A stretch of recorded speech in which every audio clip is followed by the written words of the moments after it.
We're gonna get started in a few seconds, a couple minutes. We should add more Sephardi songs to the songbook. Yeah, definitely. Yeah, I have some albums at home, so here, so you know.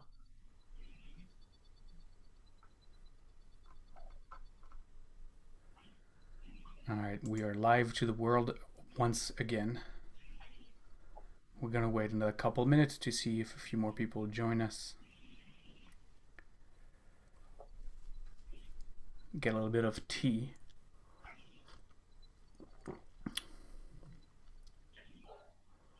I had a lot of trouble logging into the service last night. There was a slight delay because it was the first time that Diana used her computer to lead services, obviously. So there were a couple things that she had needed to do that we got aware of a little too late. So it started, I think, about 10 minutes late. So maybe that's why if you tried to get on at 7, you couldn't. Well, when I finally got on, I think I was watching the recording or something, and it was about 7:30 or something like that. It's possible. I don't know. Even though I've been playing with this technology for 4 months now, I'm still sometimes baffled by, the little things here and there that I still don't know why. What happens.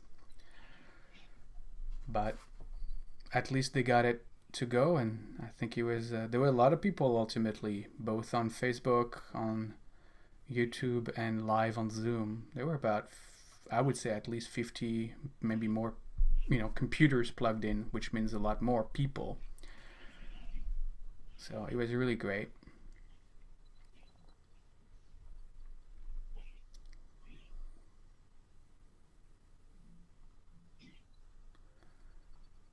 Good morning, Rochelle. Oh, I don't know if she can hear. She can, I think, but she can't. I don't think she has a camera on her. Yeah, she's got a camera, or we wouldn't see her. Yeah, I just recently got a camera. Oh, is that? Congratulations. Yeah, it was quite a struggle finding one, but I did.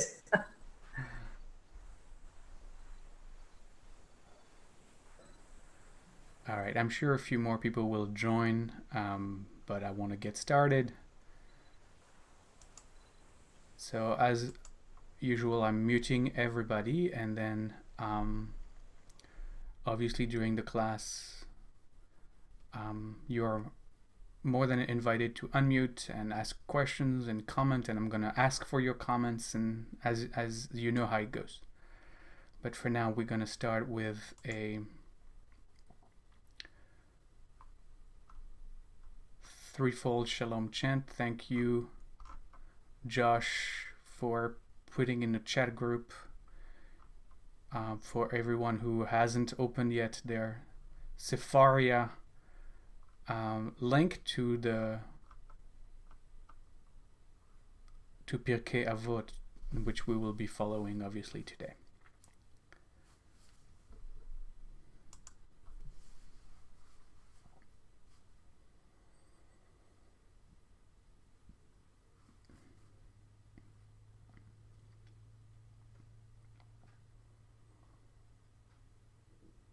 And to feel into the silence of now, the releasing and the relaxing that can happen, the letting go, the letting be,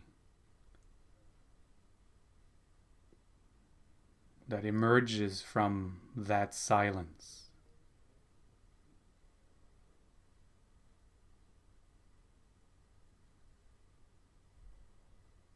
To simply for now be present to the breath,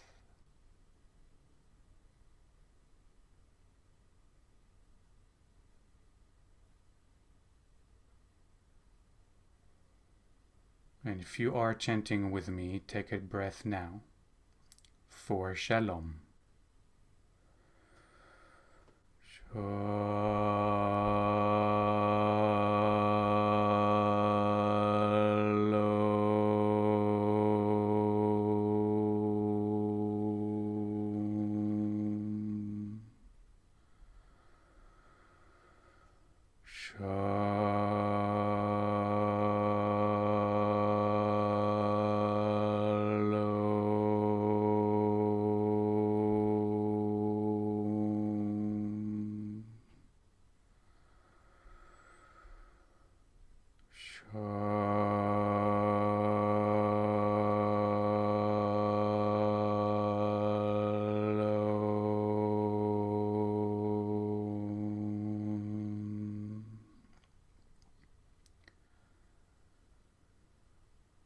מודה אני לפניך, מלך חי וקיים.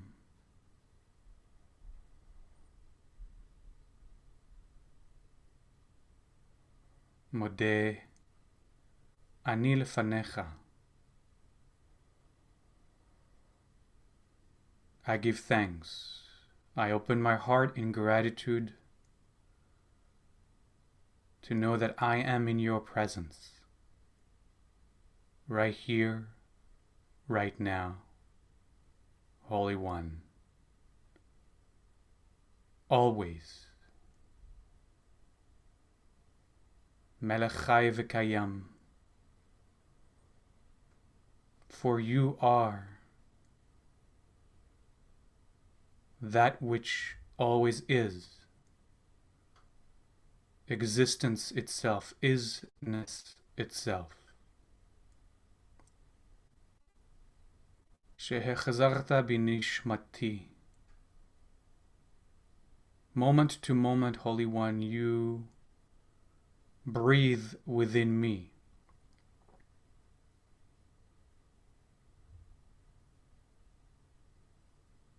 An expanding soul, an expression of your being.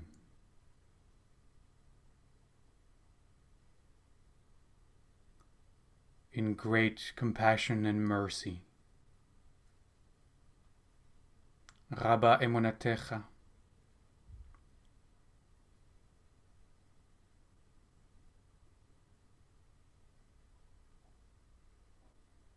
Your faith in each and every one of us is boundless. Amen.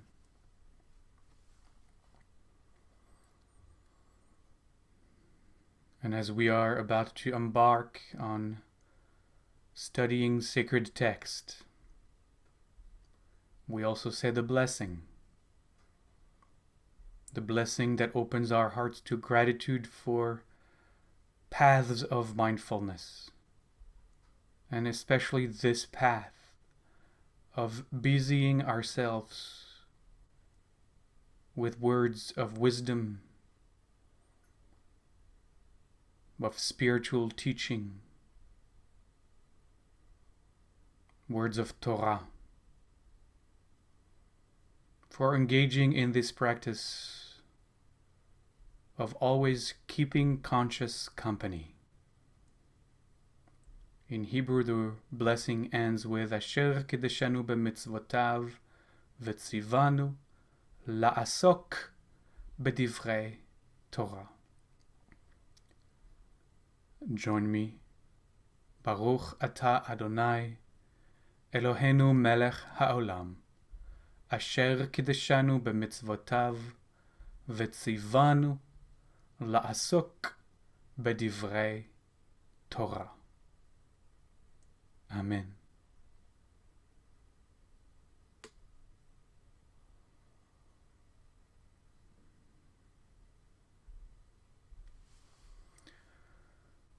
So,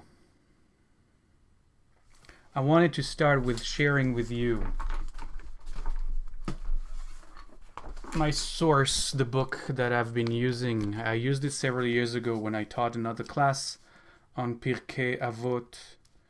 It's from the Art Scroll Mesorah series, by which you know it's a pretty orthodox translation, interpretation. It has many commentaries which I've used and will continue to use. This is my source. There's not a lot of books like this that not only give you kind of the texts, at the top gives you kind of the texts, you have it in Hebrew, and then the translation on the other page, and then really 2 pages worth, one under the Hebrew part, one under the English part, of commentaries for each little, every 3 or 4 verses, every 5 verses, sometimes at most, and gives you commentaries that come from different rabbis. Obviously, it is a biased selection because it is from that source. But if you really want to, don't have access to this kind of book, Chabad.org also has the full text of Pirkei Avot, and you can follow it choosing one of their Orthodox commentators, from Rashi to, I think they have like a dozen of them on their page. So you could choose one of them and follow the text along with that specific commentator. So there are some resources beyond just Sefaria. Sefaria is great, but it doesn't really offer us commentaries. It's got translation of the text, but it doesn't really offer commentaries. So there are sources, and again, I haven't done an extensive search, but there's things we can find online. Sefaria definitely has commentaries. Oh, maybe I'm not clicking on the right. Yeah, if you load it and you click on any verse, you can see the commentaries. Bartanura's in English, Ikar Tosafot, Rambam, Rabbeinu Yonah. So that's good. That's about what Chabad is doing. Yeah. Very good. I get to take a closer look at what Sefaria is offering and how to get to that. All right. So that was kind of my little disclaimer, so that you don't think that I'm making up all of those commentaries and naming rabbis out of my my kippah, like pulling a rabbit out of a hat. I have my sources and I know where they are. Okay, we left it. I think last week we started. We were chapter 1, verse 5, Mishnah 5. Okay. Rabbi? Yes. Before we start, I wanted to acknowledge and congratulate you on the 11th anniversary of your ordination. Thank you. I'm very touched. Thank you. I don't know how you know that, but yes. I have my spies. Because of the 10-year anniversary last year. Thank you. Yes. 11 years. So, nothing better than studying together with my community on this day, on this Shabbat, to celebrate that anniversary. So, Mishnah 5. Let's read it again. I know we did last time, but let's read it again so that we have the full text, and then we'll start it and parse it again. Who would like to read the whole Mishnah, the whole number 5? I'll do it. Sure. Okay. Yosef ben Yochanan, a man of Jerusalem, used to say, "Let thy house be wide open, and let the poor be members of thy household. Engage not in too much conversation with women." They said this with regard to one's own wife. How much less more does the rule apply with regard to another man's wife?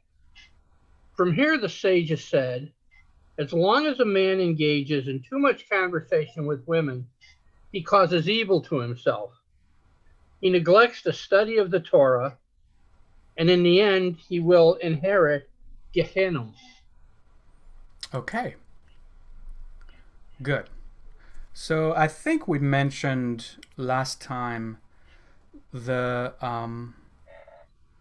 kind of the parallel between what Yosef ben Yochanan is saying here as the leader of Jerusalem, and his kind of his compadres, his other leader, Yosef ben Yoezer, who was in the previous Mishnah. Right, again, they all at this point they all come in pairs, and he was saying, "Let your house be a meeting place for scholars." And Yosef ben Yochanan said, "No, no, no.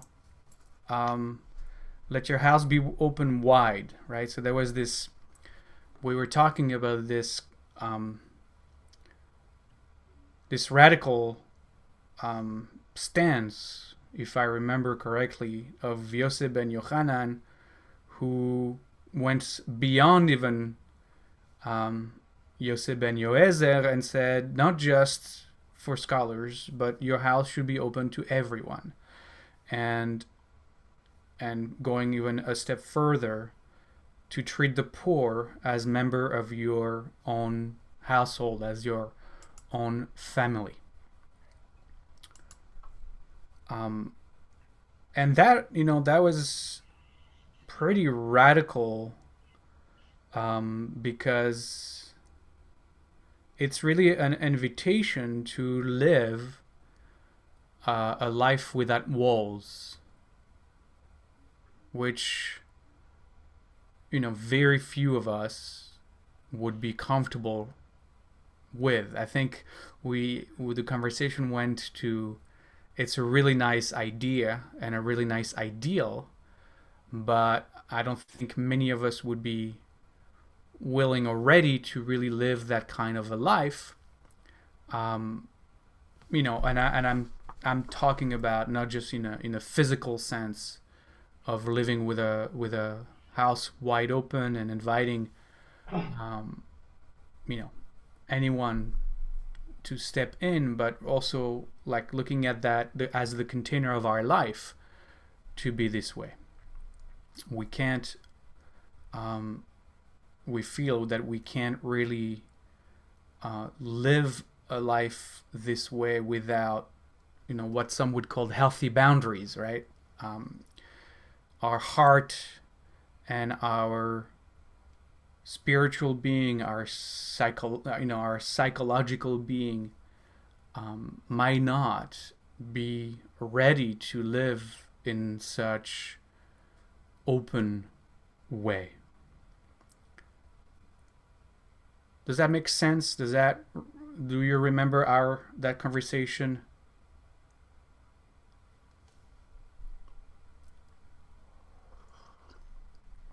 Feel free to jump in here anytime. I think I made the connection. I think I talked about the chuppah and the Jewish wedding, and the chuppah being the symbol of the tent of Abraham, and the tent of Abraham, which was open in all four corners, just like the chuppah is. Right, there's a roof, but everything else is wide open, and Abraham's being known to be the embodiment of welcoming guests, right? He was that kind. He lived from that kind of consciousness, let's say. And I believe that it's a pretty evolved consciousness. It really brings us, I think, to again, like I said, I think an ideal of us being able to do something like that. Dropping completely our resistances, again, the walls around ourself, and completely living our lives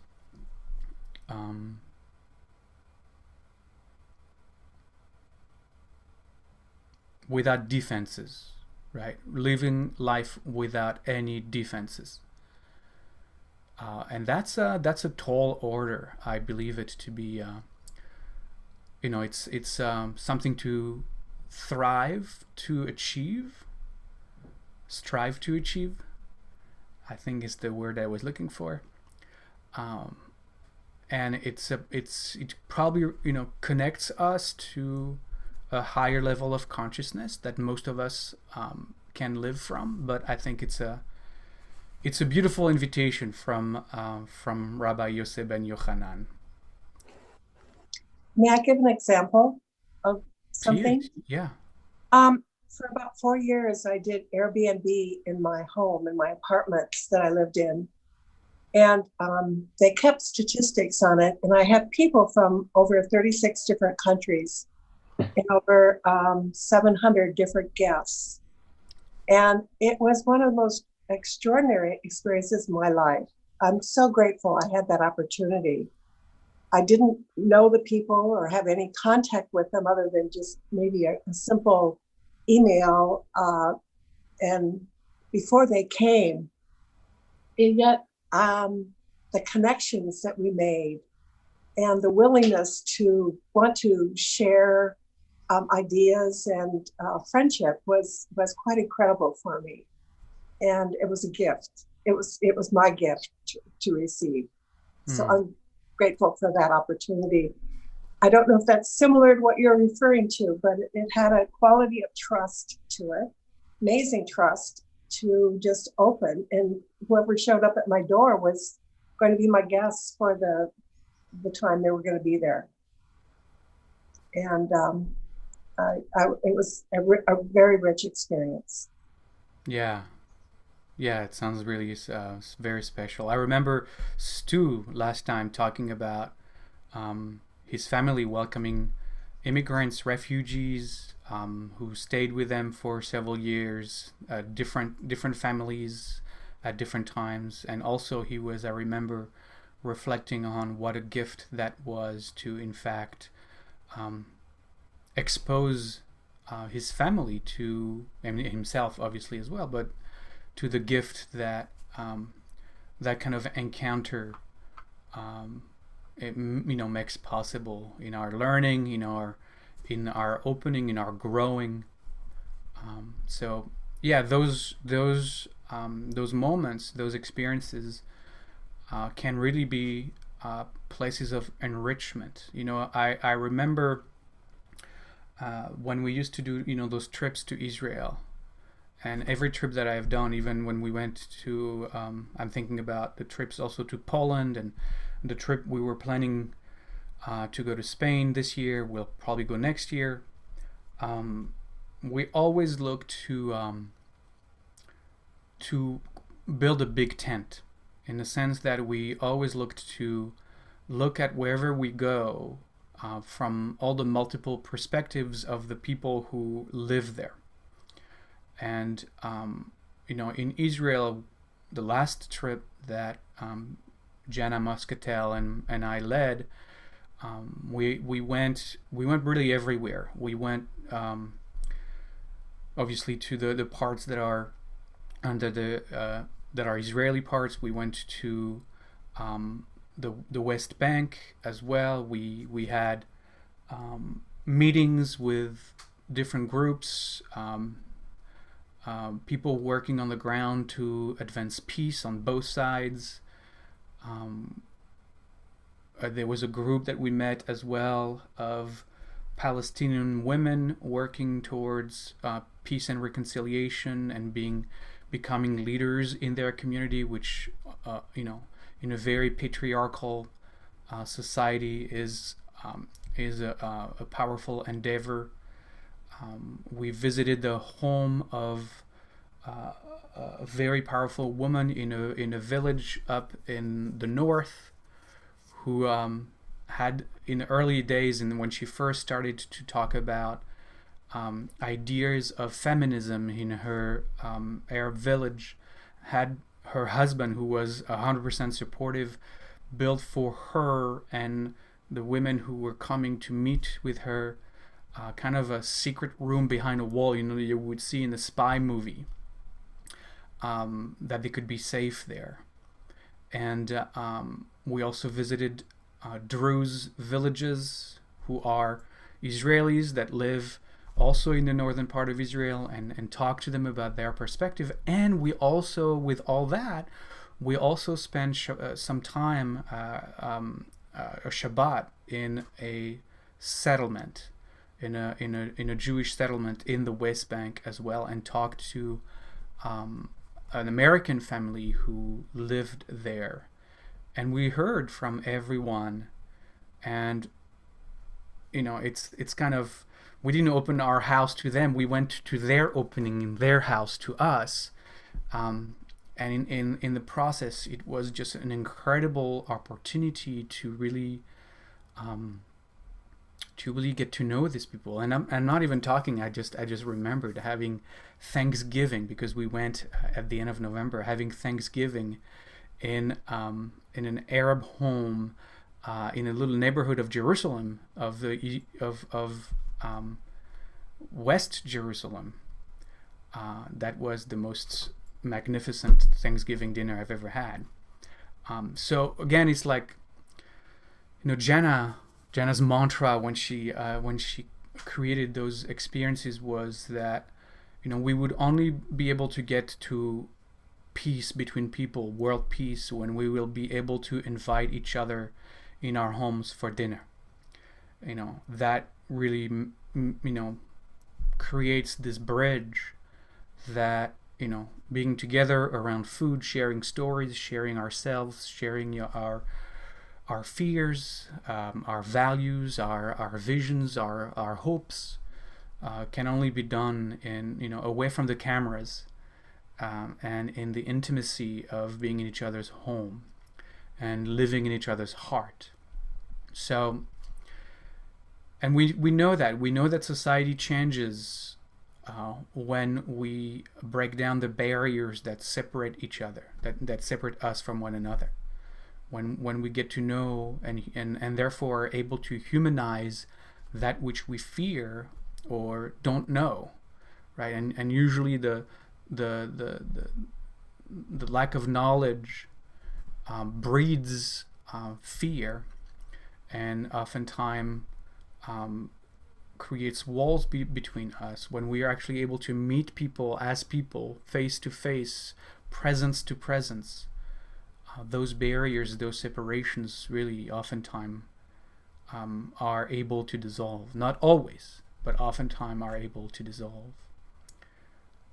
So, Yosef ben Yochanan may be onto something, right? Let everybody in, even and especially those you would feel uncomfortable, whatever is bringing you discomfort, that maybe pushes your edge, is that sweet spot of learning that in fact you may be ready for, or maybe not ready for, but the universe presents you with. I think he may be in a lot of ways pointing to stepping into that place of discomfort. We oftentimes stop ourselves from learning and growing because we're unwilling to push those boundaries, and not really completely, but just a little bit, and make room for the unknown, for what is not already within the framework of what is expected. So let your house be open wide is a gorgeous radical statement for our personal growth, and physically or spiritually or intellectually, or however we want to see it. Let yourself not be a castle behind the walls of which you hide. Your house is not a castle. Your house is just a house, and it has doors and windows, and let the light in. Is there, I want to make sure it feels that there is layers in this, but I want to give some space if anyone has just like something they're reacting to here in this conversation, want to add, to enrich, let the house of our Zoom conversation be open wide as well.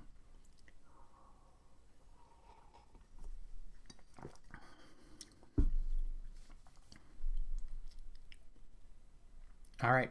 And if something comes back to you from that, we can talk about it later. Interestingly, the second part, I don't know if it's a second part, but it's a continuation of that first statement.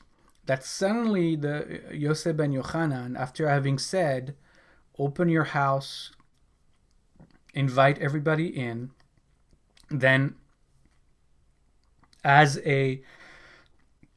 almost as the therefore, I mean, it's really interesting to think about how is the initial statement leading to what continues. So the translation that I have in my book is, do not converse excessively with the woman. They said this even about one's own wife. Surely it applies to another's wife. Consequently, the sages said, anyone who converses excessively with a woman causes evil to himself, neglects Torah, and will eventually inherit Gehenom, which is it's very complex, and I don't want to just give one word for it, but let's say for the sake of our conversation that it would be Gehinnom would be most connected to what in English, in a English Western mind, we understand as hell. I don't want to do a class on what that is for Judaism, but let's say for the sake of this conversation that we translated as hell, even though in both translations that we have, they did not translate it. They left it as Gehinnom, maybe knowing that it's not a one-to-one possible translation, but it gives us a good sense. So let's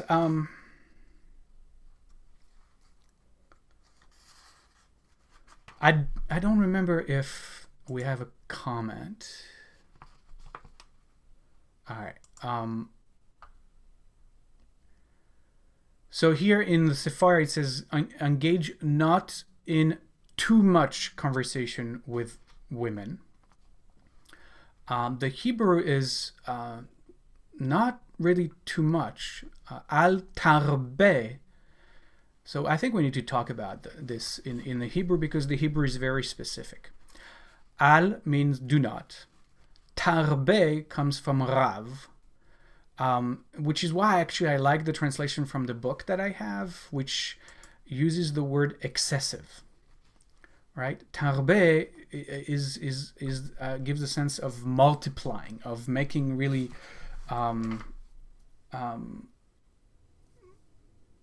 excessive. I think the word excessive is actually really great. Much better than too much. I think it's really like,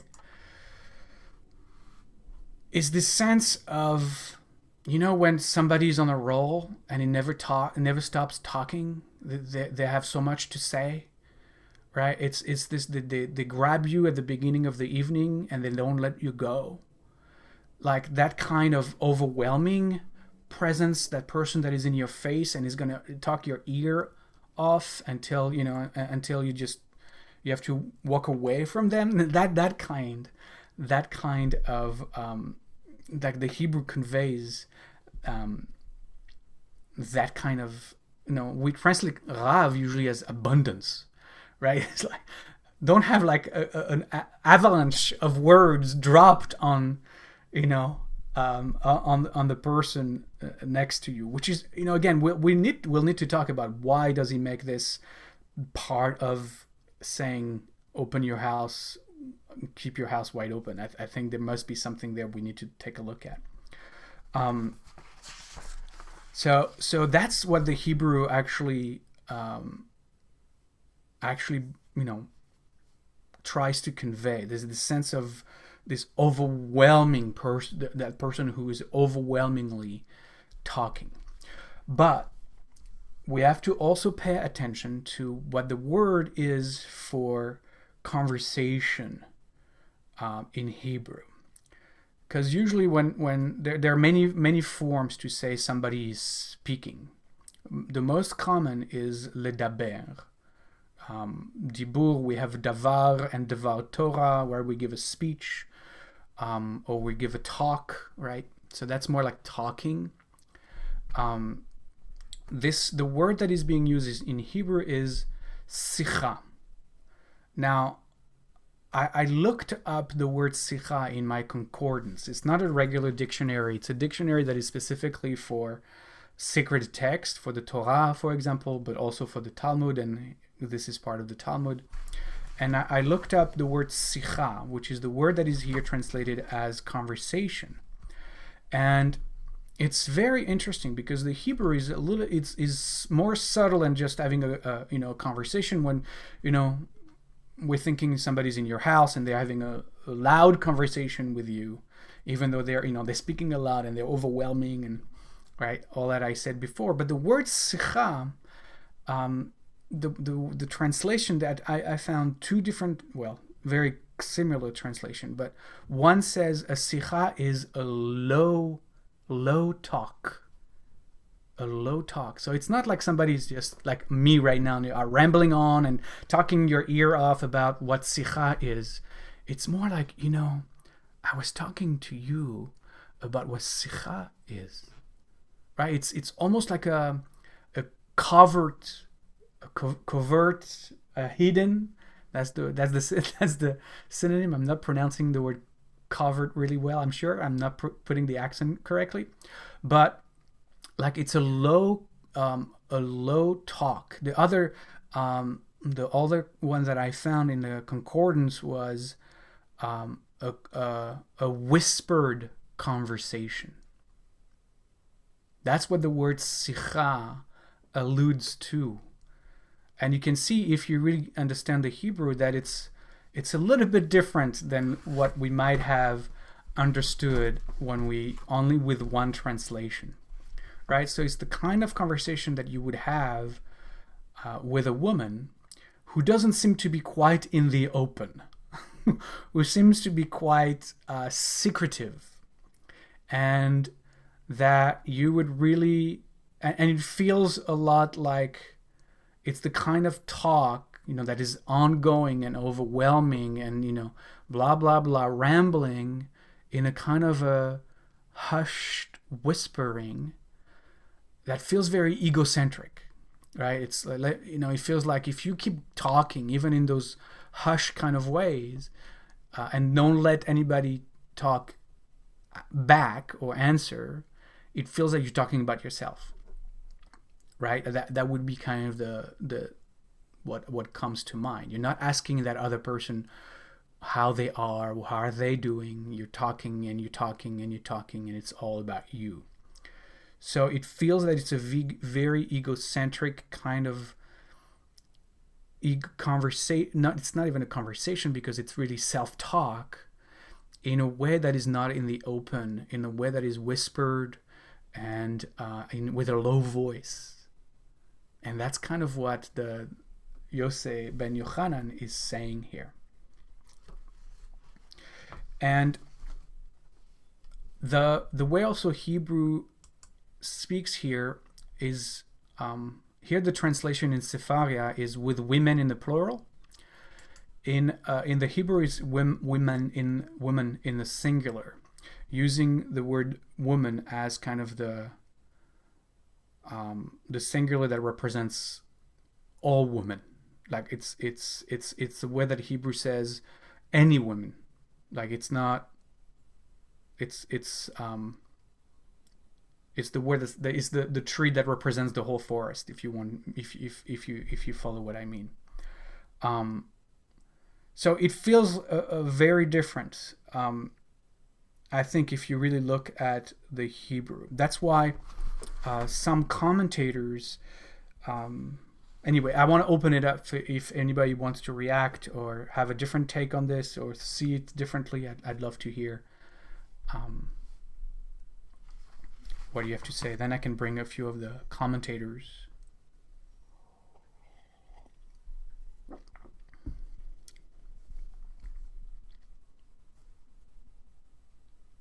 Well, not a talkative group today. All right. So who says that? That's Rabbi Noson. he says excessive idle chatter. That's how he understands it. So that's how he's understanding it.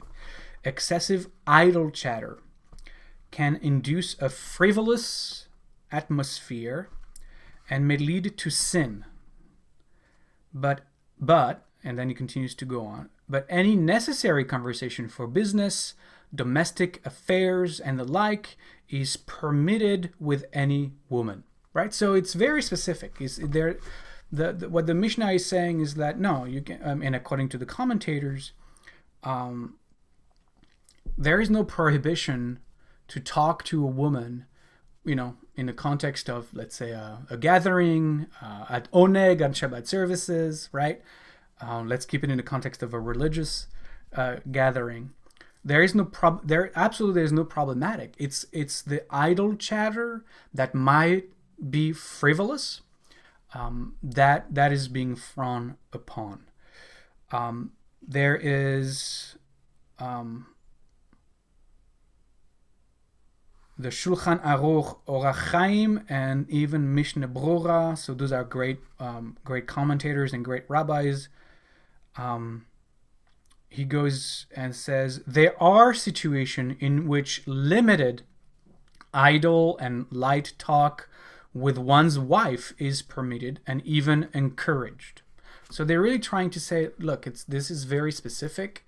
It's not the halacha, it's not the rule. There is really something that is happening here in the context that Yosef ben Yochanan is describing that in fact needs to be paid attention to.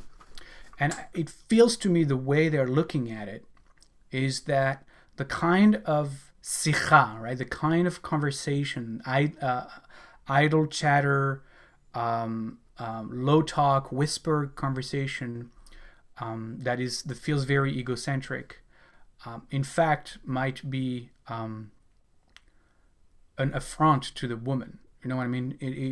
They might look at it as what's the word that I'm looking for? Demeaning to the woman to which this man is talking, right? And so it feels to me what the concern is.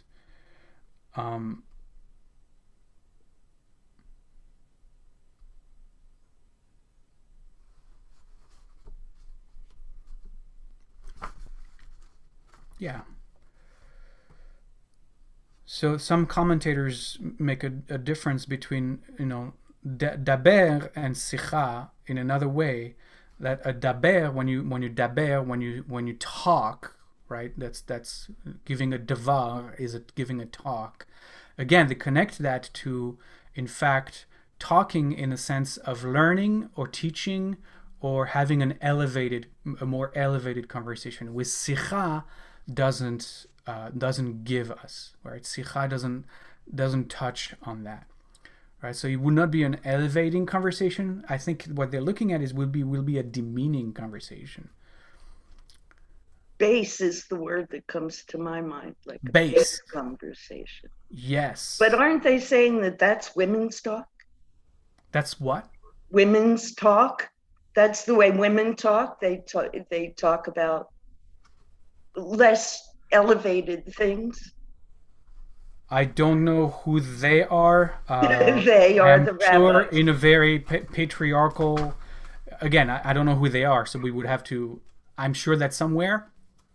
I would venture to say that in a very patriarchal tradition that we are part of, that might be mentioned somewhere.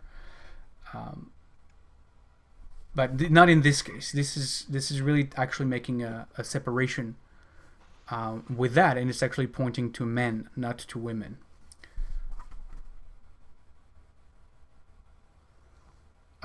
So I had another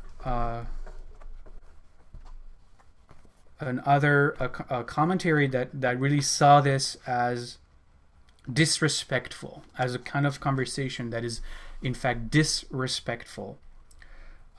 Someone who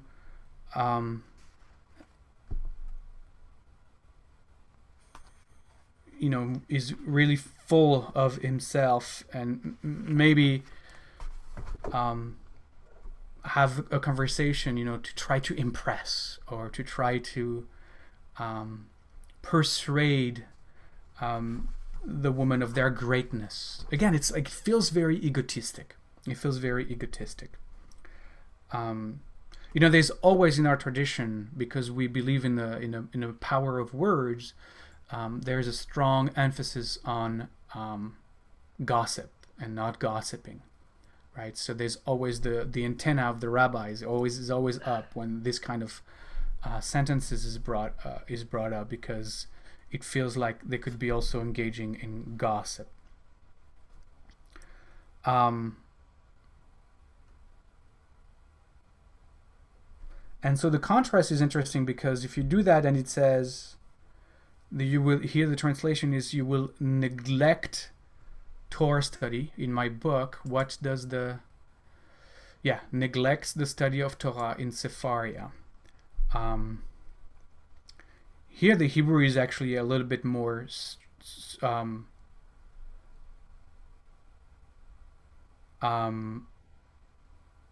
strong. It said votel, which means to cancel, like to completely delete, where it's like you're so involved, then you're not. Actually, it's not even Torah study. So you see, it's very important, because here in the Hebrew, the contrast is between sicha and davar. Here it says midivrei Torah, from the davar. So this is a different conversation, right? From your spiritual conversation with the Torah, from speaking words of Torah. So it's really clear that conversation, the person wasn't talking to the woman words of Torah, right? Because here the contrast is like, so if you're going to engage in this kind of sicha, then you would neglect to engage in conversations, spiritual conversations, higher level conversations. And in the end, you will inherit the hell of you talking to yourself, right? The hell of being so self-centered, the hell of being, feeling yourself that you are the center of the party, and that, you're so involved in your own story, in your own desires, in your own needs, in your own wanting to impress, or wanting to,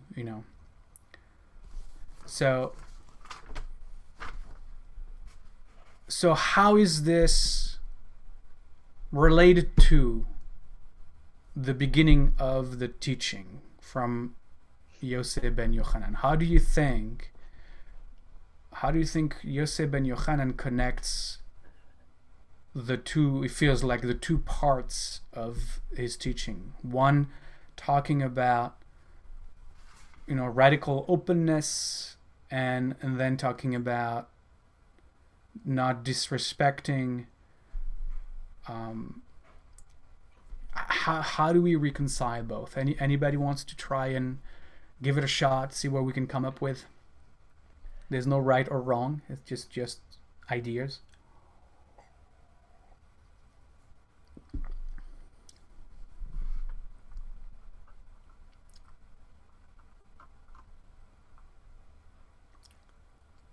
I'm really counting on you to say something today. I really am.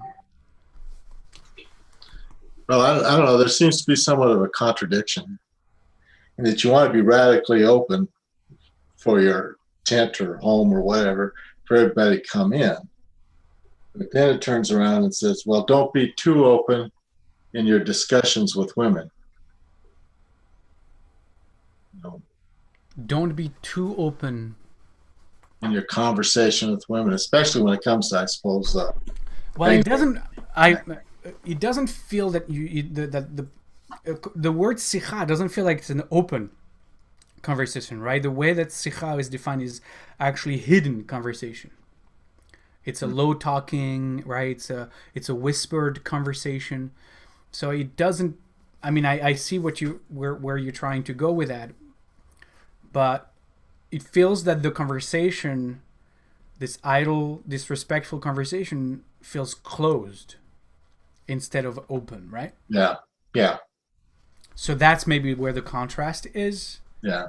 Mm-hmm. I also noticed that this is addressed to men.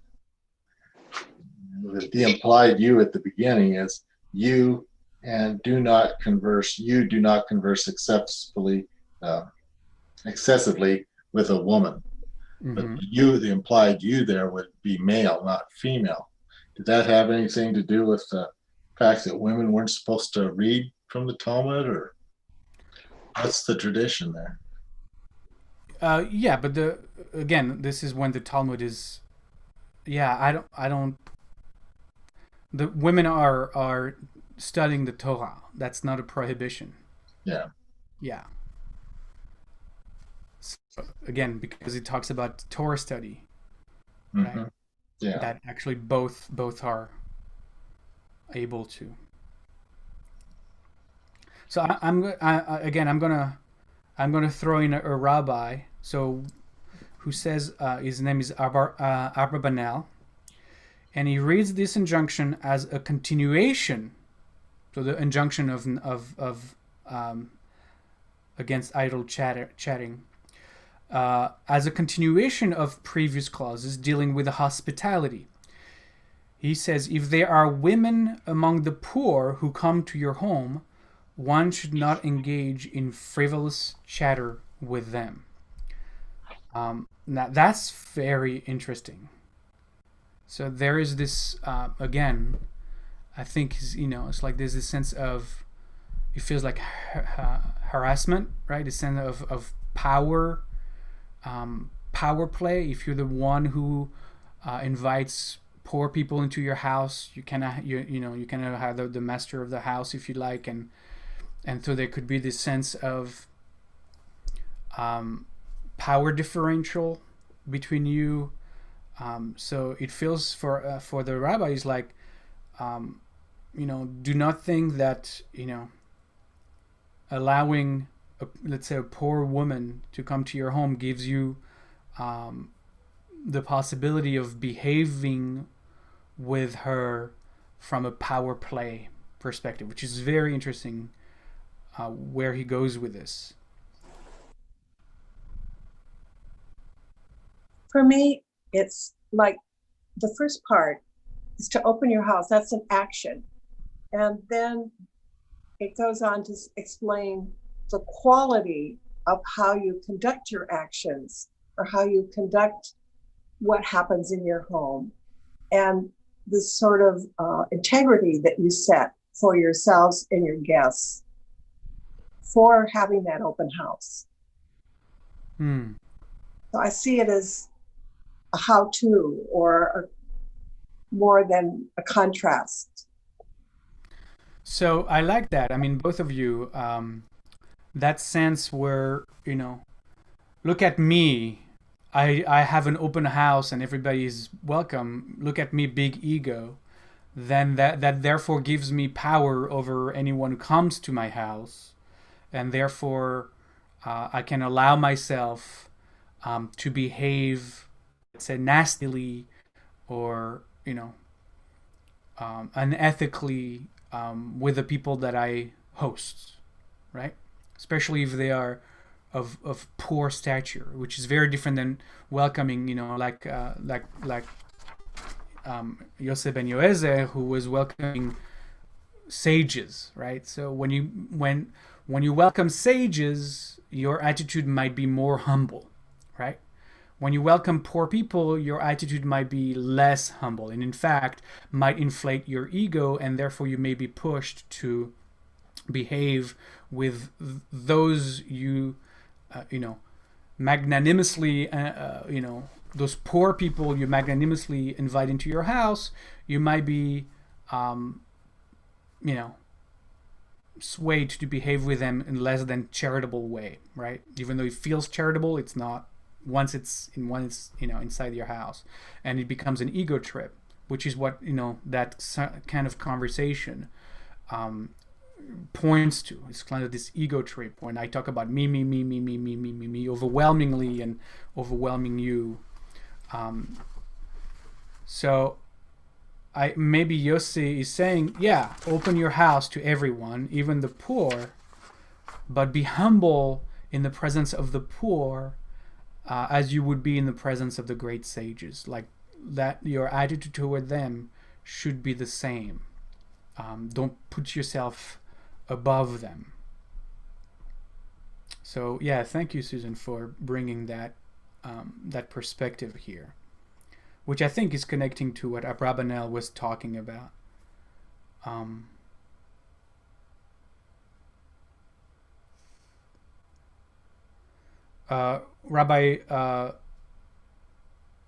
Rabbi Hirsch, he's the founder of, in the 1800s, he's the founder of conservative Judaism. A man who truly respects his wife will have more to offer her than idle chatter for her amusement. He will want to discuss with her serious concerns of life and will derive enjoyment from the resulting exchange of views and counsel. Right? So, again, talking about disrespecting and thinking that, women are lesser than you, right? In fact, Rabbi Hirsch is saying, no, you will derive enjoyment by this exchange of views and counsel. There's, as we have to learn from each other.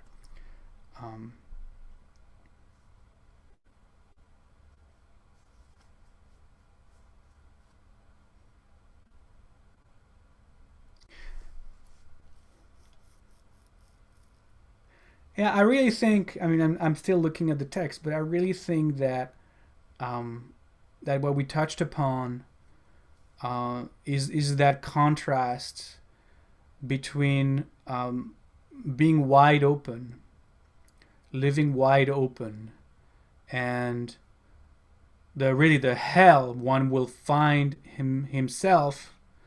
herself, if one is so self-involved, right? Which is the opposite of being open. It's completely being closed, right? If all you are about is that kind of egocentric, in fact, closeness, right? It is the opposite of living open wide. So I think there is also that part. Hell is really when you're completely collapsed. So I'm kind of opening the lid a little bit, but hell is really when you're completely collapsed into your ego, right? This is where, in many traditions, actually, the source of suffering is our complete identification, right? The greatest source of suffering is our complete identification with ego, right? And it feels the same here, is that when you're so identified with ego, when all you can talk about is splashing all over the floor, you, me, that is in fact the greatest depth of hell.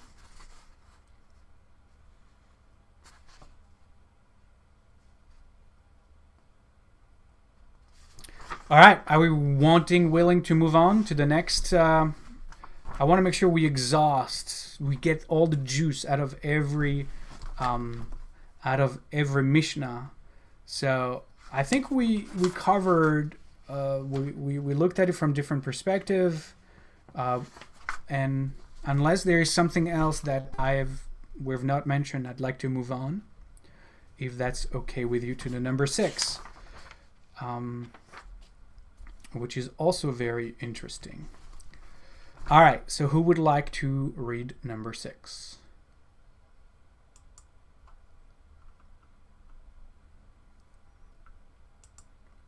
Wow, not a really talkative group today. I don't know what's going on. I can go. All right. So let's see. Yehoshua ben Parachia, Yeah. and Nitai of Arbel received the tradition from them. Yehoshua ben Parachia says, accept a teacher upon yourself, acquire a friend for yourself, and judge everyone favorably. Okay. It's interesting how a lot of those teachings come in threes. So here's another pair, right? So Yeshua ben Perachia, what do we know about him? He was active, so that's according to my book in the commentaries. He was active during the reign of King Yanai. So that's during the, you know that from the name. That's during the Greek Empire invasion, approximately 200 years before the destruction of the Second Temple. King Yanai decimated most of the sages in the wake of Yochanan the high priest defection to the Sadducees. So this King Yanai, is known to have killed most of the sages of the Sanhedrin, and beyond that, as the history goes, killed 800, massacred 800 of the Jewish sages of the time at the time. And Yehoshua ben Perachia, who is quoted here, feared so much for his life that he fled to Alexandria, Egypt. And then when the danger passed, he was asked to come back by his student Shimon ben Shattach, which we'll see in the next Mishnah, because he specifically enjoyed the protection of the queen Shlomis Alexandra, known as Shlom Tzion, who was King Yanai's wife, but who was also Shimon ben Shattach's sister. Right? So eventually he was able to come back and be the head of the Sanhedrin in those days. So he took over from both the Yoses that we saw previously. Let me see if I have something else that talks about Yehoshua. Hang on a second. Yehoshua.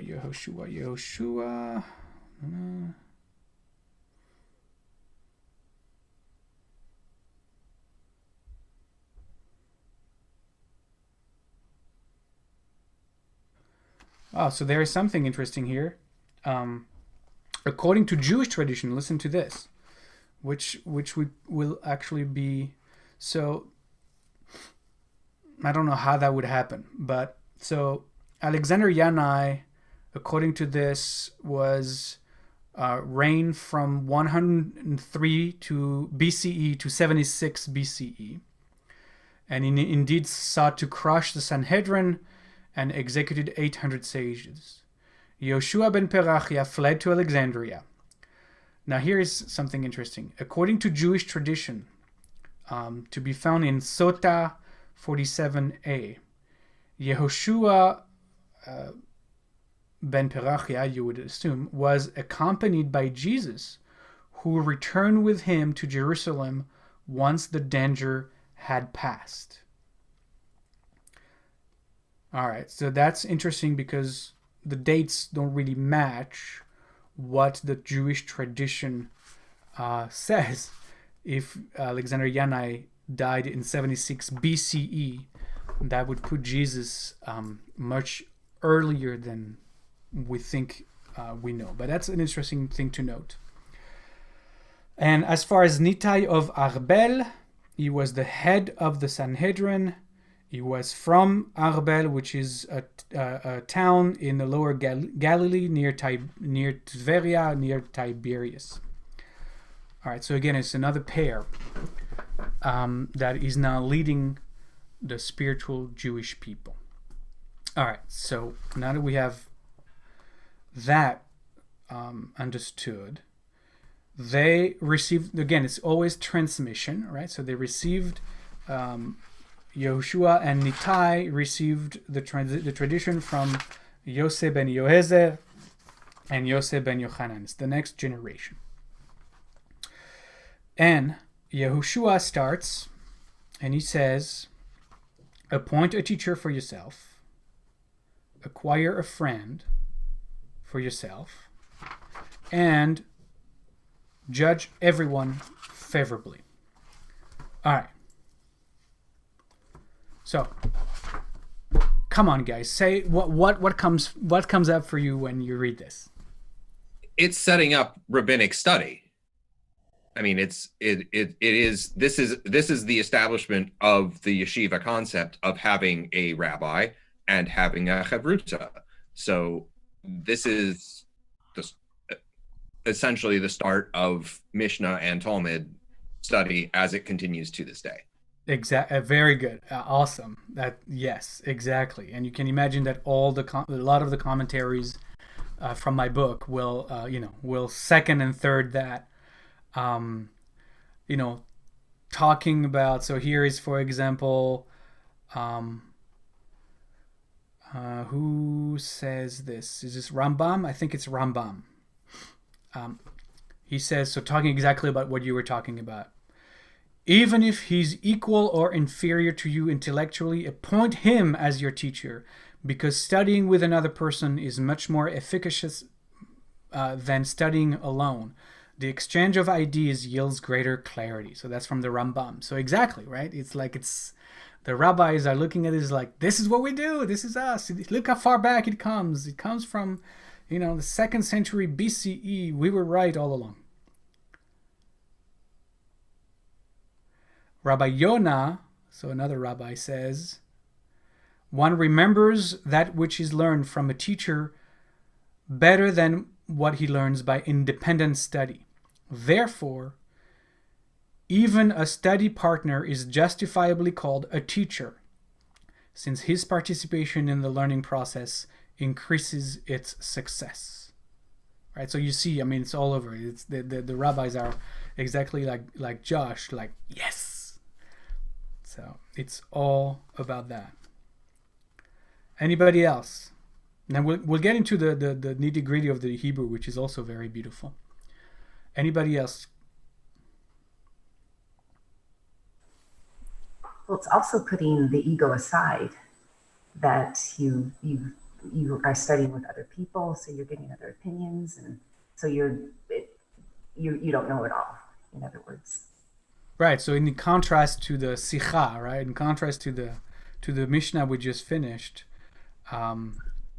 yeah, exactly. This is everybody's your teacher, right? Like the Rambam says, the person you study with can be of equal to you, inferior to you. It doesn't matter. That everybody is your teacher. There is no such a thing as a hierarchy of teachers. Everybody is a teacher. So be humble, right? Exactly. Yes.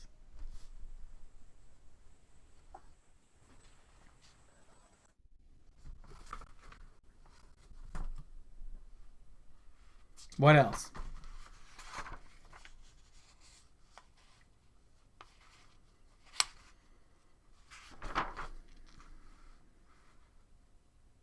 So Rashi says that to assign yourself a teacher is about ensuring the intellectual honesty of the student. I love that. It's ensuring the intellectual honesty of the student, right?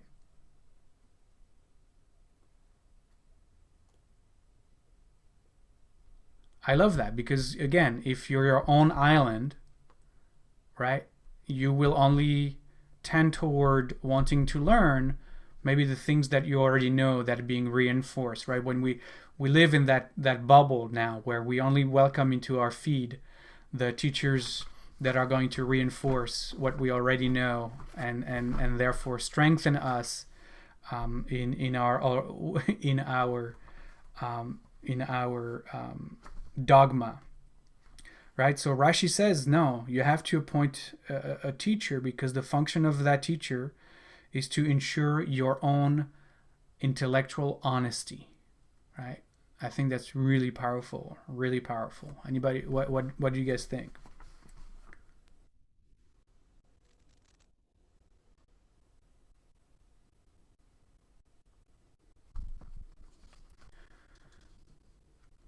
Okay. Well, that's honest as an answer. So I like the Hebrew because it's a little bit more complex than just the simple. It's always more complex than just the simple. So here my translation is appoint a teacher for yourself in my book. What did the Sefaria had? Appoint for thyself a teacher. So the kind of the same idea. The Hebrew is aseh lecha rav. Which is not nothing to do with appointing, which is kind of an interesting translation. Aseh is the word for in Hebrew for making. Make yourself, literally, the Hebrew says, make yourself a teacher. So you can say make yourself a teacher in the sense of appoint yourself a teacher as if from the outside, but make yourself a teacher is also inwardly, could be also understood as inwardly directed, right? Make yourself a teacher, right? It's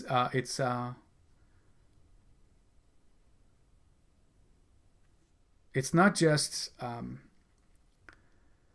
so the rabbis are always going to also insist on that. It's like, yes, it's great to have, like Rashi says, it's great to have a teacher on the outside to ensure intellectual honesty. I love that. This is extremely powerful. But, and there's always this sense of, don't hide underneath the shadow of your teachers, of your teacher. Don't become the parrot of the teachers that have come before you, right? Like there is also a place where you have to become also carve your own path, right? Make yourself also a teacher. Trust your inner wisdom as well, right? So it's always this balance. And I like that the Hebrew is ambivalent and the Hebrew looks at both. It could be appoint yourself a teacher, and it could also be don't abdicate your intellect, don't abdicate your point of view, don't abdicate the richness of what you have to bring to the table because of being in the presence of another teacher, right? Your voice is also what you need to find within yourself. We all need you to bring to Torah study your voice, what moves through you. So appoint yourself a teacher, and at the same time make yourself a teacher as well, right? Don't cower underneath like I've been doing today, just quoting all these great rabbis who say all these great things, and then it's like, and then it's almost like the sikha, right? Then you show off your intellect, right? So all of what everybody else has said. You can quote Abrabanel and Rashi and Rambam and all of those great teachers. You can you have them at the tip of your tongue, and you can just say in that sikha, right? In that idle conversation, which I think is all connecting. You can just rumble. You can just selfishly, egotistically show off all the rabbis that have said all these things about the topic that we're talking about right now. And where are you? This Mishnah may be saying, where are you in that? Where is your voice in that? What do you think? Make yourself a teacher.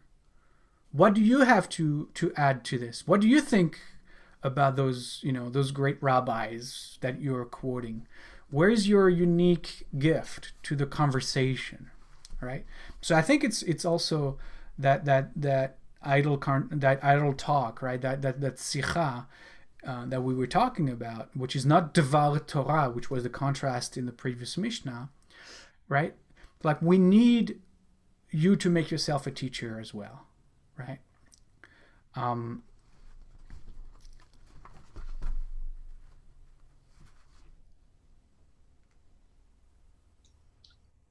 Could you say that part of the role of the teacher then is to challenge the student, to draw out the opinion of the student and then challenge that student, so they have to think about what it is rather than just repeat what you Right. said? So a good teacher would absolutely be that.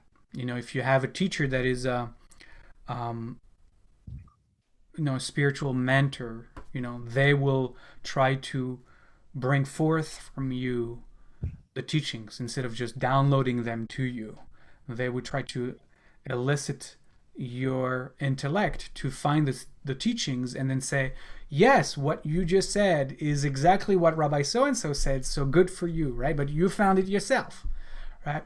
Instead of just first, memorizing what all the other rabbis over hundreds of years have said, and then, spewing what your memory has, captured. In fact, a true teacher would want you to come to the same conclusion and said, yes, and that's exactly what Rabbi so-and-so said. So good on you, right? Like you came to it by your own power. So aseh lecha Rav, make yourself into a teacher, as much as appoint yourself a teacher. Can you hear me? Yeah, very well. Oh, okay, great. I've had a little trouble with audio. So some of this is bringing up sort of an inner dialogue that I wanted to make external and invite other people to be my teachers and play with this. So you talked about, the appoint a teacher, and don't just necessarily have everyone parroting what you say, right? I believe this is right, and everyone on my Facebook feed, for lack of a better, because this is what exactly came to mind in the current tumultuous times. Okay,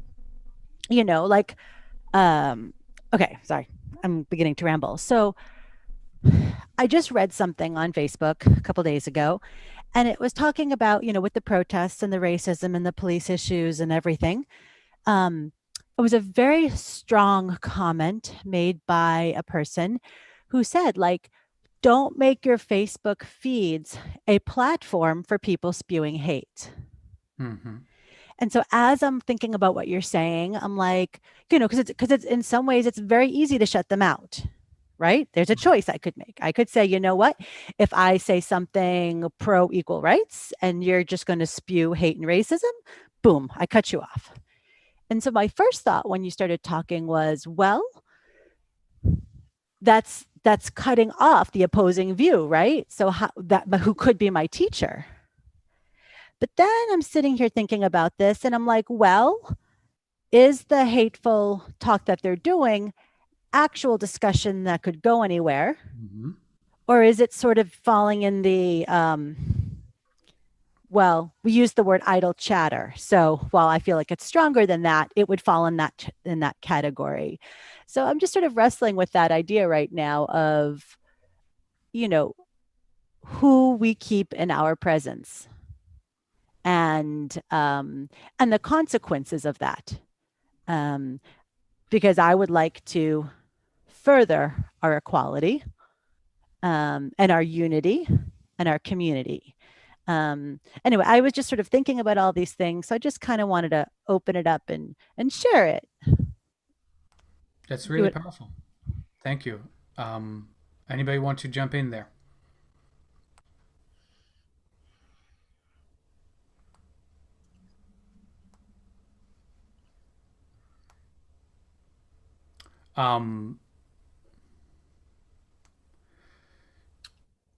Yeah, I mean, it's, again, it's like I'm thinking right now of Rabbi Yosef ben Yochanan, who says, keep your house wide open, keep your Facebook page wide open.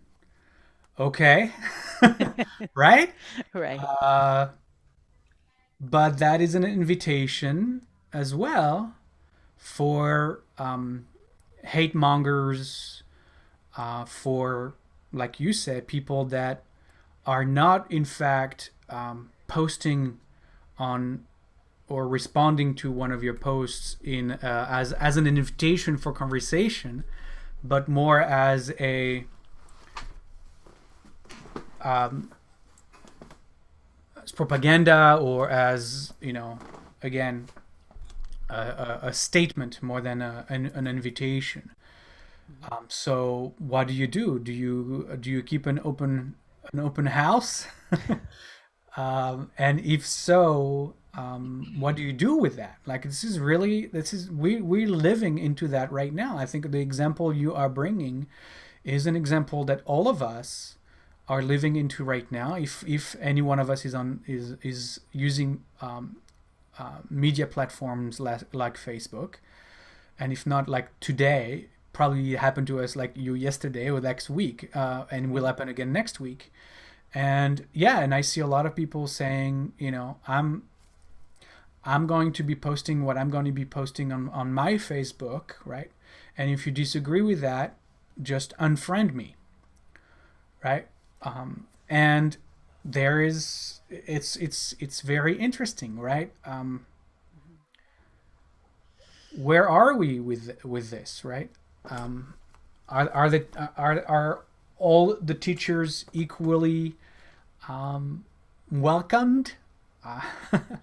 You know, aseh lecha Rav, make yourself a teacher, could also be make yourself a discerning, wise teacher, in which case, if you are, that might mean as well that yes, that person whose only purpose is in fact to spew hate and racist views on your platform, make yourself a teacher. You know, as far as, you know, make yourself that wise person who's going to say, okay, I'm going to have to draw a boundary here. I don't want to have, you know, my Facebook page to be hijacked maybe by that kind of violence, verbal violence. But, you know, the problem is, where do you draw the line? I mean, again, this is a fascinating ethical conversation, and I don't want to have it just with the two of us. I really would love others to jump in here, because I can always jump in. It's relevant to all of us. I can speak to that. Can you hear me? Yeah, absolutely. Okay. Yeah. Palina. I think I said in another Saturday morning session, I actually am completely torn, because the main person who's been in my life through this lockdown is very conservative. And the most recent post that she sent me, I don't do Facebook. We just text, and she sends me links. Dennis Prager's fireside chat. And he's Jewish guy who became more and more traditional, conservative, even Christian. He's associated with a Christian university. And when he came out with this commentary, I think it was done on Wednesday, that America is not racist. America is the least racist country in the world among countries who have diversity, because some countries are very homogeneous. I found it very absurd. And I wrote back to my friend, is this guy in La La Land? In fact, what I wrote to her, which was very evocative, was, so in other words, you're telling me that the strange fruit hanging from trees in the South was really strange fruit? I mean, what's up with that? So, and then I finally said, well, I think we should do away with the labels. And then my friend concluded, well, then that's what he was saying all along, that we shouldn't see race at all. We should just see people. And but this is a very, very racist country. I mean, and has been through its history. So things like that, where I'm being exposed to the other side. And this guy is very reasonable to listen to. He's charming, actually. But then at the end of it, I said, wait a minute, what are you saying? You know? Wow. Yeah, so that was very provocative for me. Yeah, so I don't know if anybody else is familiar with that dude, or very interesting. Yeah, it doesn't have to be that specific person, but I think your experience is an experience that is shared by I would venture to say most of us who are exposed to mass media, or have this kind of exchanges. Yeah, I'm curious. What do you do? What have you resolved? What is your policy when things like that happen? When you're forced into this kind of dilemma?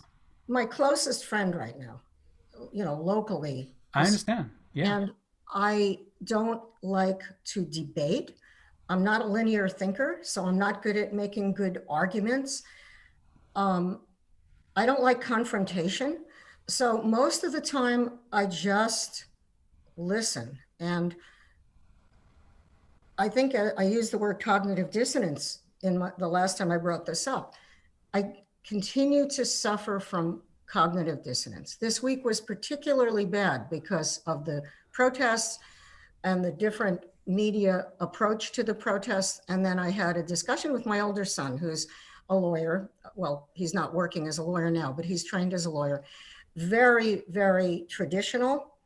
And whenever I say that I'm listening to alternative media, he was afraid that I was completely awash in conspiracy theory, which, let me tell you, I am presented with a lot of conspiracy theory, and a lot of conspiracy theory makes a lot of sense.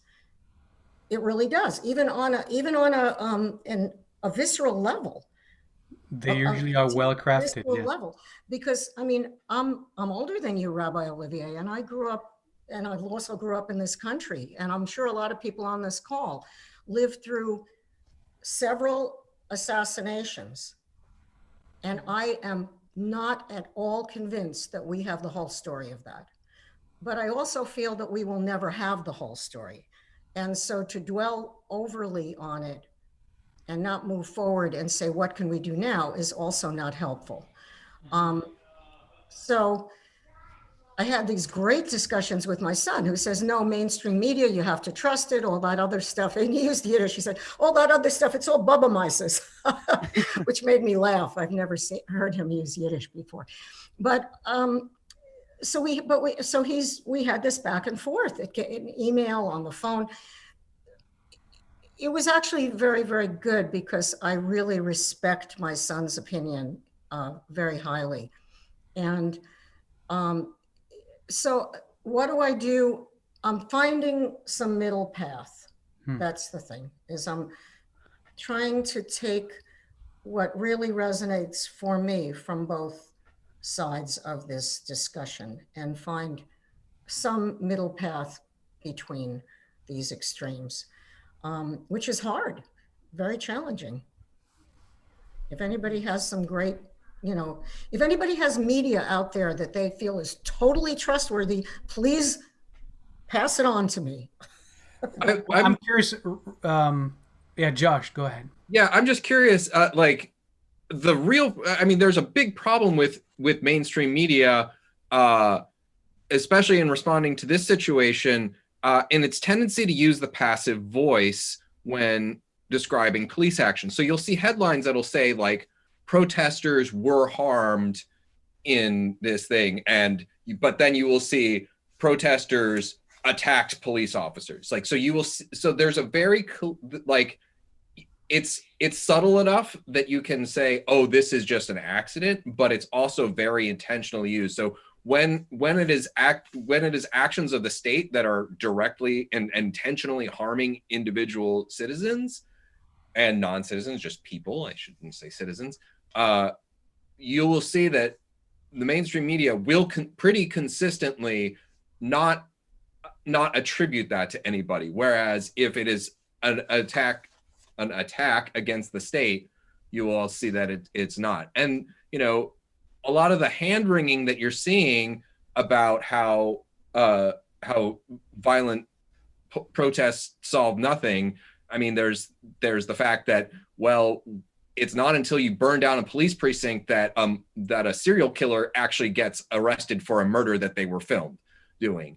And anybody that's wants to talk about, you know, how there's all these problems with looting, that is the biggest argument for abolishing the police that you can possibly have, because if it's these people that are the thing that is supposedly preserving order, they're too busy attacking people who are not actually causing any problems to actually, you know, do actual patrolling of the situations that are problematic. So I think mainstream media is really failing in a lot of ways.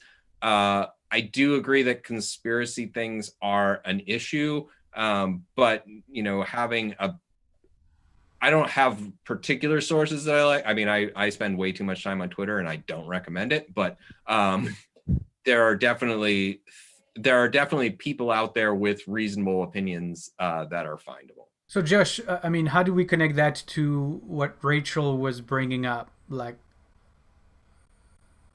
in terms of like not amplifying voices of hate, or in terms of, well, her dilemma with you know, with that person posting something or reacting to with Rachel will be, can I qualify it as hateful? With that, am I doing you justice? Yeah, I mean, in my situation, I don't actually have a particular thing that I was saying, you know, pro equal rights, and they came back at me. In my personal situation, it's more like a friend of mine posts something, and then on their platform, this is happening. And this person has an uncle. We'll leave it at that. It's the uncle who is who is racist. Okay.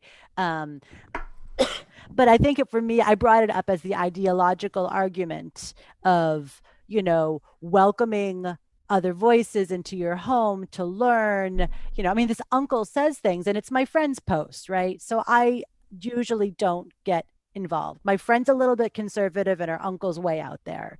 So just to clarify where I'm coming from, but I brought it up as an ideological thing. Yeah. Yeah. So your policy is, my uncle will be the uncle will be the uncle, and there's nothing we can do about it. But so what? So your question is what's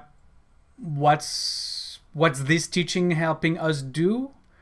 In the case of, we all have a racist uncle, so right, or the equivalent thereof, right? Right. Exactly. So what is this this is teaching us? Because, you know, right now I'm not so politically active, but in the past I have been. And what would I do?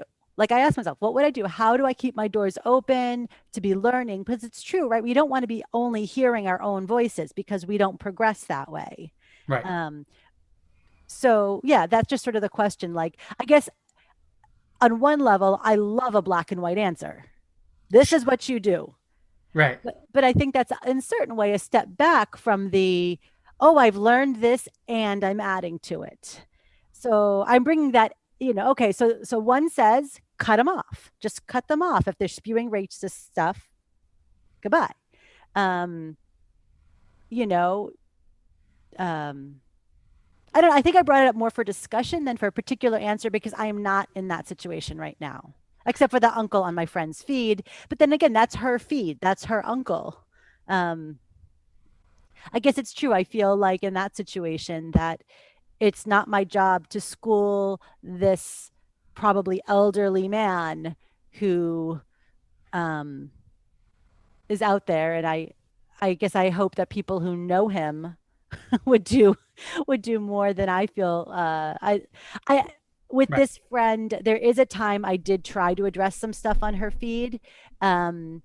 and it didn't go so well. So this made me think about what happened this week.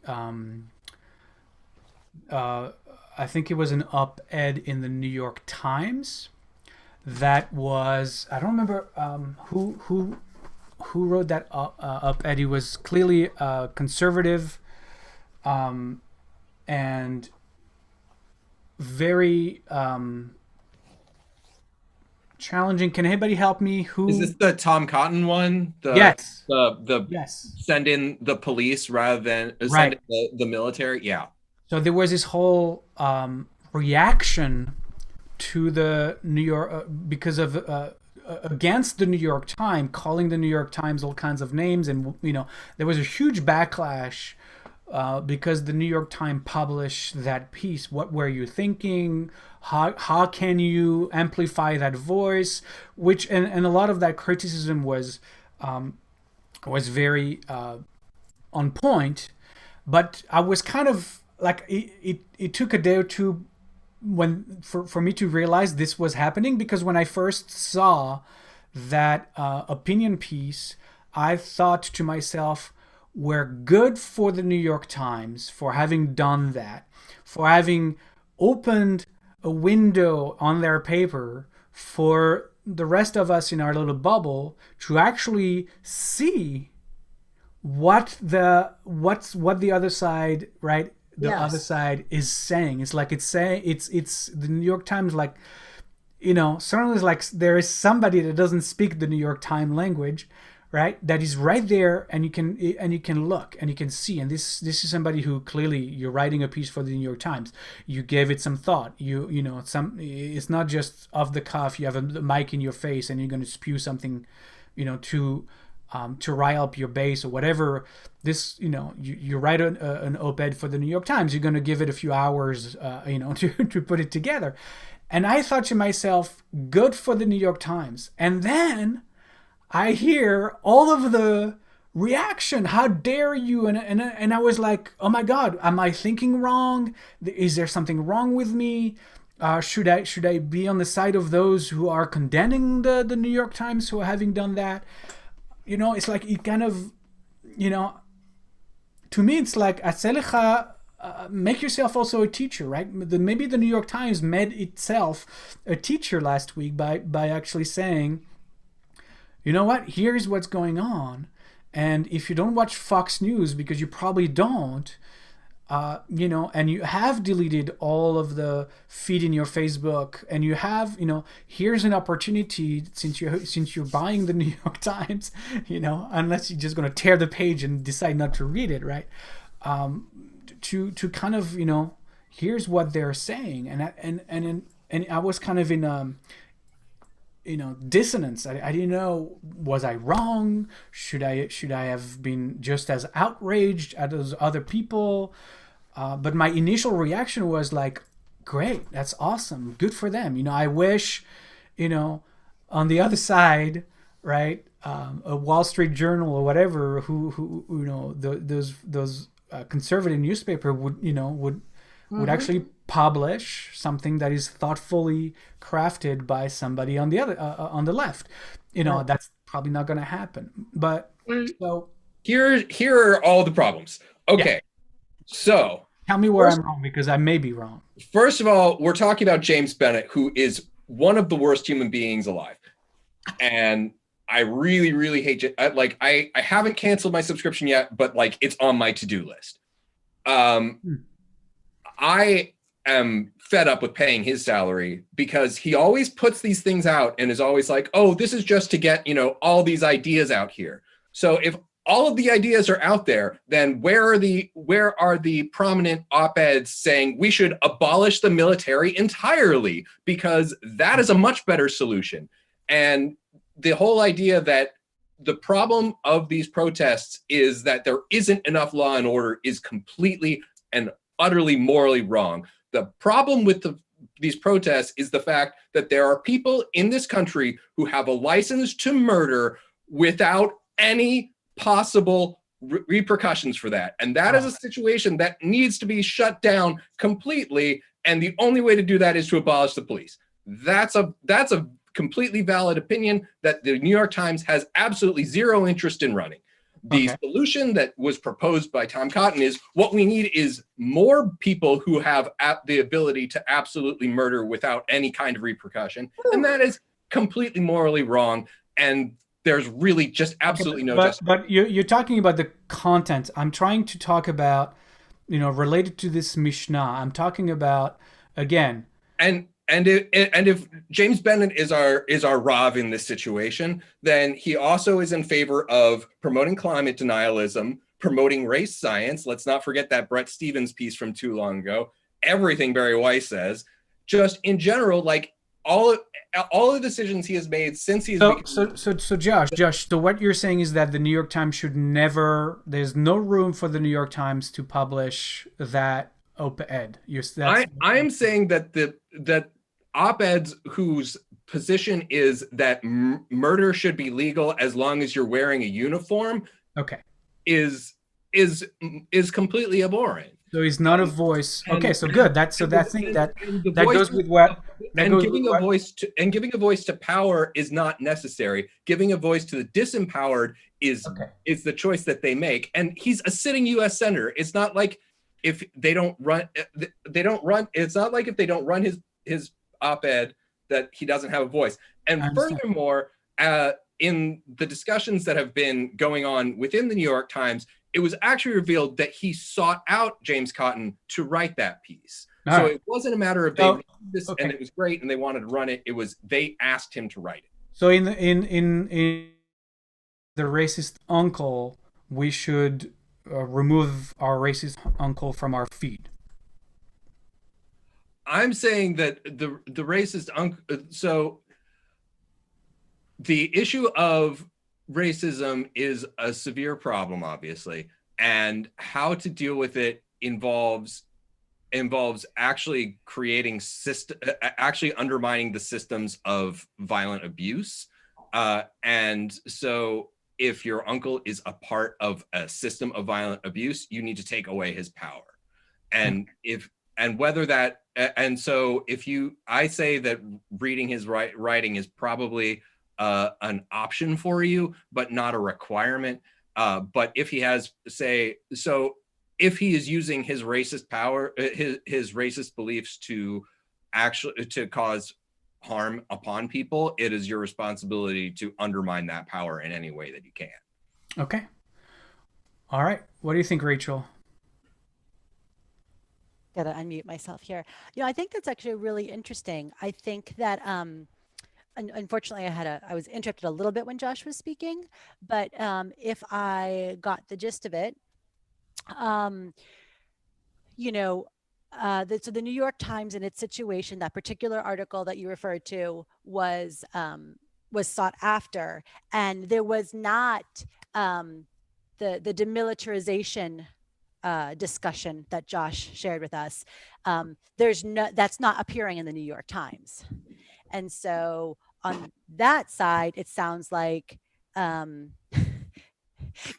tying this into Facebook. That's like Facebook saying like, oh, whoever talks can talk and everyone has equal rights and the truth will sort of bubble to the top. And Josh's illustration is very clearly that's not happening, as we know is not happening on Facebook. And so I feel like there's almost an injunction from Josh, and this is said in the best possible light, that we need to, because Facebook is not doing it, the New York Times is not doing it, we need to do it as a community to make the light shine. And I think that's really a powerful statement. And I'm going to be very honest. It's uncomfortable, right? My friend, I haven't seen her since I left high school. Her old uncle who's set in her ways. As an individual, do I want to rock that boat and tip that boat? Like, these are real things. And I say this in a very honest way because I think that so many of us have to deal with this personal injunction. And I think it's very real. And I think the complexity is in how do we handle it? I think that the simple cut off that uncle. I mean, I could cut off that uncle. I mean, again, it's on her feed, but like, so I could do that. and I'm not exposed to it, right? But that seems like a lower order. Then I'm burying my head in the sand, and I don't have the teacher, and I'm not teaching. And I think about, you guys probably know who I'm thinking of, the one who says, as an individual, we cannot fix the whole world, but neither are we free to not do our best. That's it.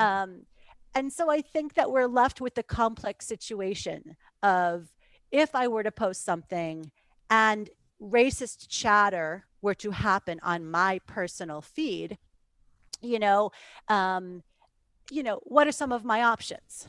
I could shut that person down. Boom. I could say something like, that is racist. You're missing a huge perspective. 20 years ago, I was in some sort of chatter like that. And what happened was the other person outgamed me, right? I didn't have the time or the knowledge to go past a certain point, and it was all consuming.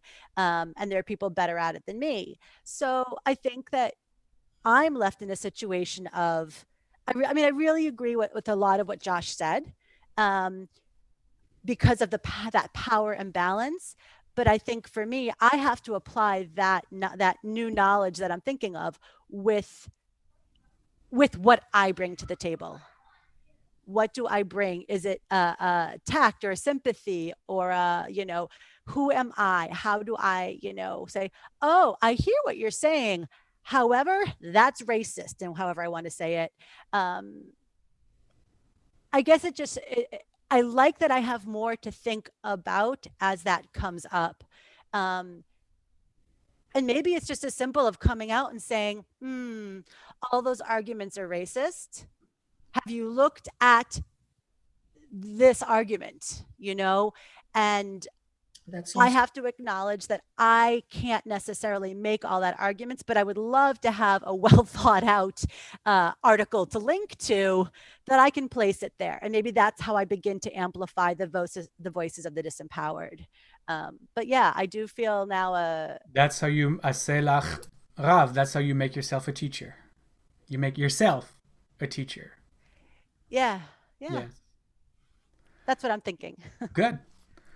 It's I really appreciate. I mean, it took a while for people to start unmuting their mic and sharing their opinions. It took until after the 12 o'clock was way past 12 o'clock. But I'm really appreciative of all that has been shared. It's clearly a conversation that is up for us. I love that our Mishnah is what brought it up. I always enjoy when things that were written thousands of years ago are talking about what's going on our iPhones and computers through our media platform today. They would not have predicted it, and yet it seems that those are universal human wrestlings that clearly have not gone away. And there was a different technology then, but at its core, we're all wrestling with this, and which is why I think this Pirkei Avot is so relevant to us today, as it was 2,000 years ago when it was penned. Okay, I think we're gonna pick up Mishnah 6 when we come back together in 2 weeks. Again, deeply appreciative of all that was shared here today. And we're gonna close with a Shalom chant.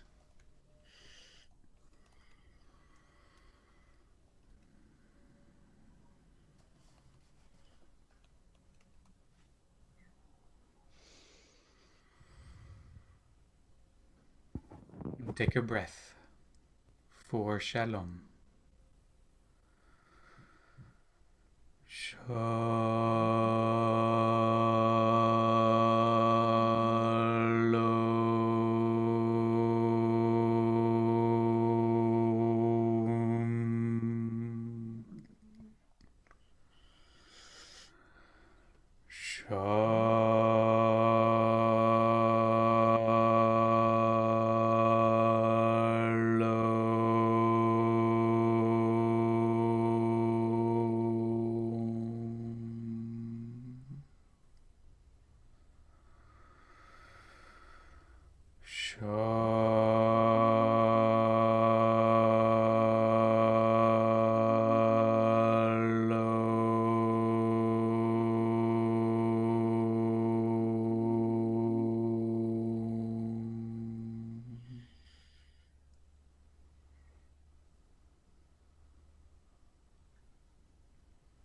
Thank you.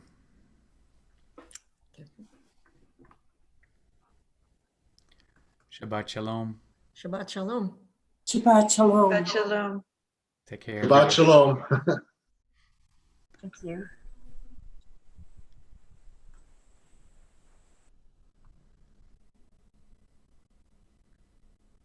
Shalom, Modani.